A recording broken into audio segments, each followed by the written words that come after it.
Now we switch over to Tracy Morgan's recollections. I didn't know what to think at this point. Part of me sided with Jordan. How could this thing possibly work? It just didn't seem at all possible.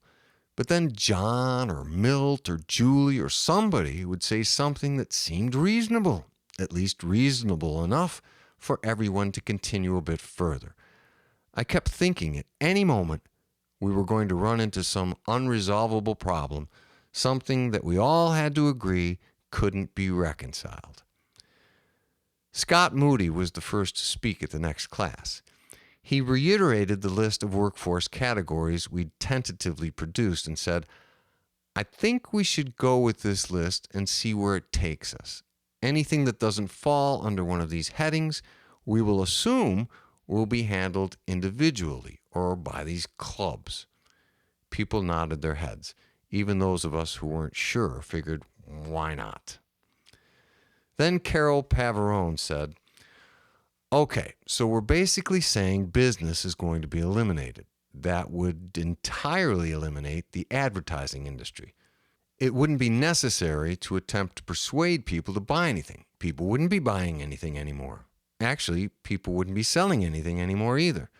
There would be no competing brand names attempting to win customers, no smart, clever, eye-catching packaging, no more billboard advertising or ads in magazines or radio and television commercials, no more advertising slogans drawing attention to products. There wouldn't be any products, at least not the way we're used to thinking of them now. She continued, I mean, if you think about it, shopping, comparing prices and quality, looking for the best deal, being influenced by all of the packaging, propaganda, bright colors, how do we keep it all straight? The only thing that matters in a money system is creating an interest for consumers and figuring out how to get them to buy it. Jordan then brought up competition. It seems to me, he began, that one of the most important aspects of capitalism, and for that matter, a free market system, is competition. Healthy competition. And it sounds like, by what you're proposing here, there will no longer be any competition. There will no longer be companies fighting for a larger share of the market. Competition is what gives companies incentive to improve products. And without it, something very valuable is going to be lost. He continued, competition and innovation go hand in hand. Competition drives innovation. Progress depends on innovation, and innovation needs competition as its spark to force humanity to reach farther. To win this competition, companies have to continually upgrade and improve their products, making them superior. The pressure of competition is what fosters innovation. Can we agree on this at least? Strickland's eyebrows went up again. This became sort of a running joke in class. In fact, I think it was on this occasion when Tom Slattery quietly said, "There goes the eyebrows." Everyone chuckled except Strickland, who wasn't aware of the joke. Then John brought us back to Jordan's comments. Let's be realistic about this misconception that better products are produced because of competition. I can think of plenty of inferior products that are top sellers simply because of better advertising. Capturing a larger share of the market clearly does not mean you necessarily have a better product. What it does mean is that you have superior advertising. This is the entire purpose of the advertising industry, to find a way to sell your product regardless of its relevance or quality. I admit it's certainly easier to sell something if it has merit. However, if your competition has hired a top-notch advertising agency to make it sound like their product will save you money and give you a better image, then you may find yourself the underdog. Effective advertising means more sales, regardless of the quality of the product. If a company through advertising puts a desire for a product into the public's mind by association or image or insinuation or inference, then sales will rise. Competition merely creates the motivation to outsell the other guy, not necessarily to make a better product.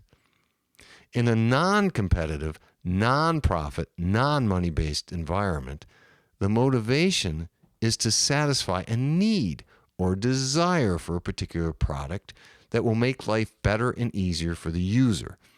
There is no cost involved that must be weighed against quality.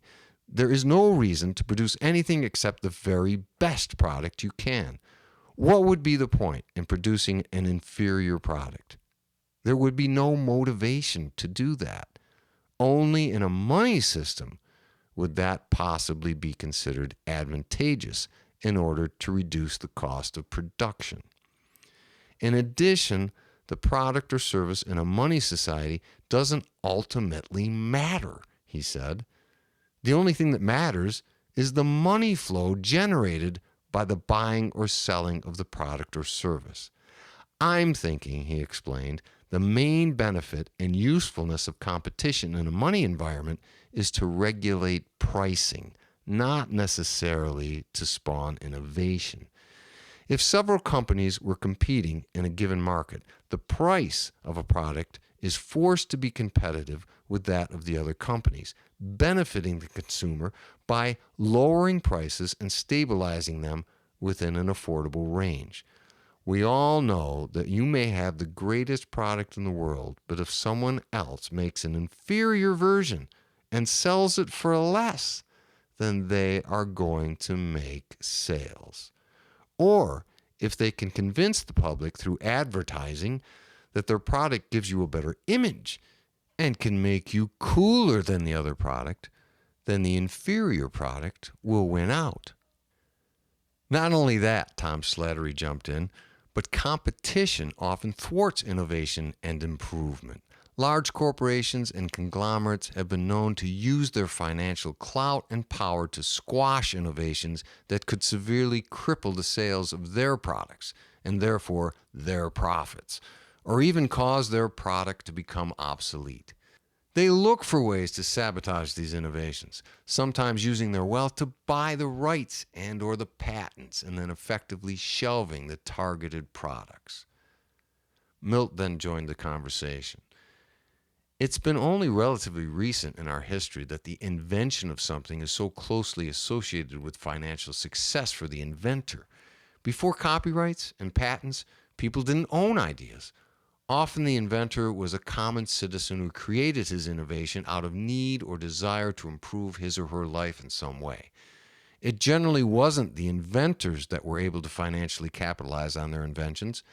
Generally, someone would come along after the fact, someone talented in exploiting a new idea financially. And those were the ones able to turn the invention into a lucrative business. Joe Bachman commented, "Look at the Wright brothers. Competition and financial wealth were not responsible for the invention of the airplane. It was invented out of someone's deep desire to fly. It was invented out of passion. It was invented out of someone having the time and the means and the freedom to follow their dreams." And isn't that the whole point of cooperatism? Finding a system that gives us all more time and means to follow our dreams without all of this continual financial red tape and bureaucracy. Although not everyone agreed that competition was not a positive incentive for innovation, the class did agree that competition was not necessary for innovation to take place. We also agreed that arts, entertainment, and sports would also be eliminated as industries, but not eliminated in terms of their role in society. This would include restaurants, the music industry, and the movie industry. These non-workforce pastimes, it was assumed, would continue to flourish in the form of the aforementioned groups or clubs or organizations of individuals with common interests in these various pastimes. We now move to Tom Slattery's recollections. I remember we had to somehow estimate what percentage of the population would comprise the workforce at any given time. This was no easy task and took some demographic research. We started with gas and electric power. Joe Bachman suggested that if we found out how many workers were employed by a utility company and determined how many customers the company provided power for, it would give us a sort of ballpark figure as to what percent of the given population would be needed to work in that field to supply power to a given population. At first, this seemed reasonable, and then all kinds of questions and objections arose. Things like, are we assuming a 40-hour work week for the employees? Wouldn't individual customers vary greatly in their power needs? Would one individual or one family or one business customer all be considered one customer each, not taking into consideration the varying numbers of people that could be included under one account? Given these factors, customers versus population does not break down to a 1-to-1 ratio. One customer really means one address or location or account. You can kind of get the idea how complicated this turned out to be. We used up a whole class and didn't really get anywhere. For the next class, Milt Connolly brought in a spreadsheet he had put together. He'd gone onto a government website called U.S. Bureau of Labor Statistics. It had all kinds of stats regarding jobs and employment. One publication was entitled Occupational Outlook Handbook, in which he found an alphabetical listing of every job or category of job that one could think of. There were 16 pages of over 620 listings. Many of the listings referred you to a more general category that included many similar and related job headings. For example, wheat combine drivers, vineyard tenders, tractor operators, shrimp pond laborers, and sheep shearers would all come under the larger heading of agricultural workers. Environmental auditors, field auditors, financial auditors, and forensic accountants would all come under the larger heading of accountants and auditors. So he filtered out all of the smaller headings and made a listing of all of the large categories, which narrowed the listings down to around 300. When you open up each one of these listings on the website, it shows an estimate of approximately how many individual jobs were out there in the U.S. in that particular field or category. These were the figures in his spreadsheet. So, for instance, we could pick a category like travel agents and get an approximate total of how many travel agents were working in the U.S. The spreadsheet was invaluable to us because now we had a way to get some sort of realistic, workable figures to estimate how much manpower would be needed to supply the population with required goods and services. According to the figures, there were about 120 million people working in the U.S., which approximated to a little over 38% of the total population of about 313 million. So, about 38% of the population was providing all the goods and services needed to support the varying lifestyles of the entire population. But many of these services would be obsolete in a cooperative system. These would be things we discussed like financial services. So we went down the list and took out all of the things that would unequivocally disappear in cooperativism, leaving anything where there was any question at all in terms of that occupation's usefulness in cooperativism. That decreased the number of needed jobs and therefore needed workforce numbers by more than 40 million. These deletions were obvious things like accountants, bankers, financial advisor, cashiers, tellers.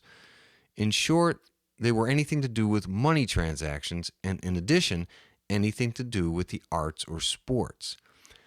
That brought the approximate number of needed workforce workers down to about 80 million, which is only about 25% of the total population. And again, you must understand that this was not eliminating anything we weren't 100% sure of. So, in all fairness, we could all agree that the 25% figure was undoubtedly high. Milt had also printed out some demographics from the U.S. Census Bureau's website.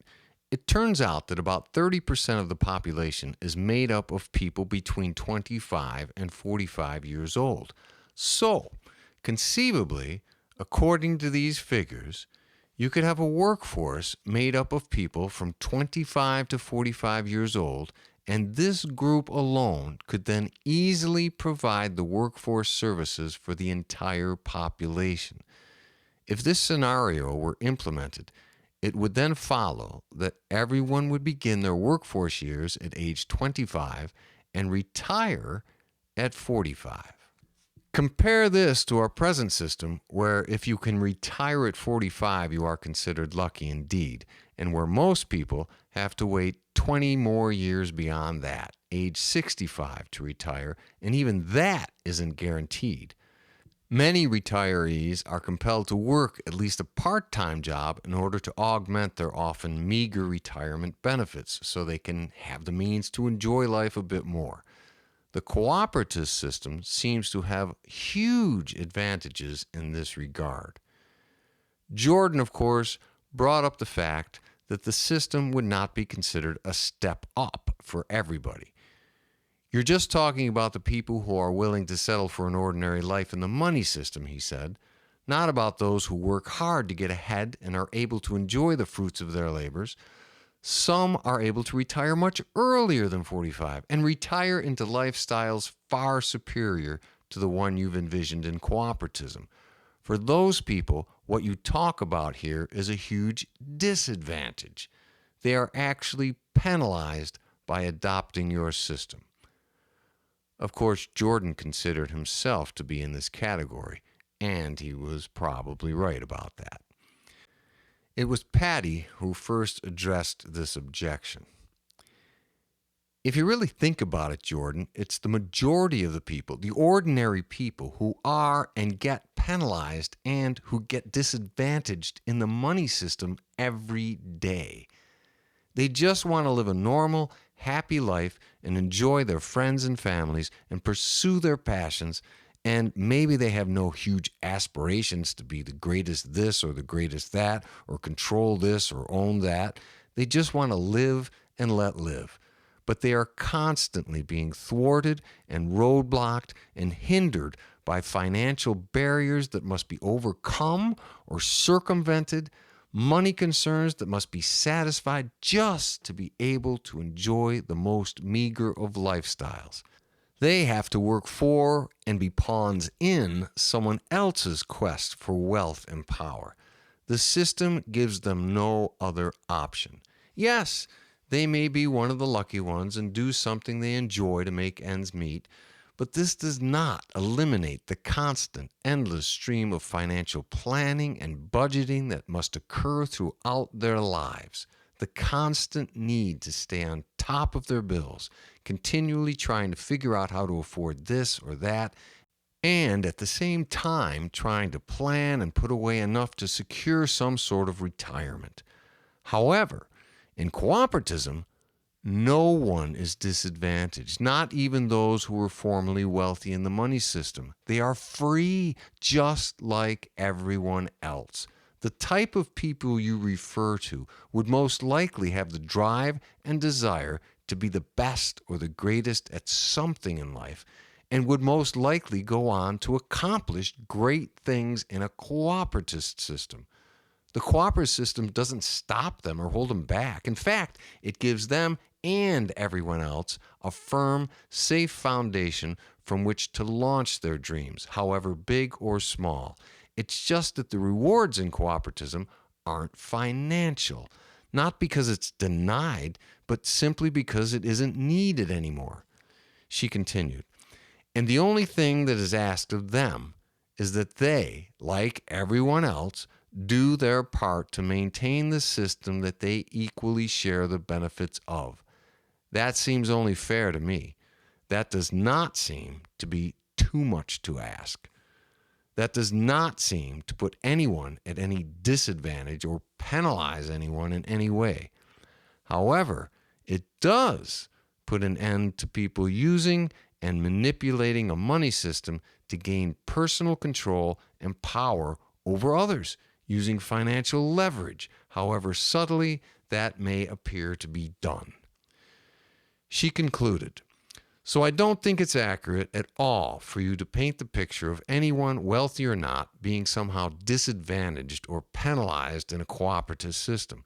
The only real question here is, how do we divvy up the hours and tasks that need to be worked in order for this system to flourish?" Once again, Strickland's eyebrows were raised. Everyone was cautiously eyeing Jordan to see if there was going to be any rebuttal. Jordan finally said, "Well, okay, I think that remains to be seen. We'll see how it all works out in the end. But in the meantime, let me just say that I think there are some flaws in your statistics, big ones." He explained, "You haven't taken into account foreign imports. Many of the goods in this country are produced in foreign countries by their working classes, and therefore, for U.S. workers to produce all the needed goods and services that we are using right now might require more manpower than what you originally thought based on your Occupational Outlook handbook figures." Now that was a good point, but it didn't take long for Joe to parry it by saying, "We not only import, but we also export. So we are also producing products that we export to other countries. Therefore, some of our labor force is producing more of certain things than what we are actually using here. I grant you that the balance is most likely not equal, favoring one side or another. But unless it is grossly one-sided against us, for now I guess we might consider it a wash. And besides, I think we have all agreed that the 25% workforce figure is probably high, which means if we use that figure, then it should amply take care of any imbalance experienced in the import-export figures." Possibly was where Jordan allowed it to end.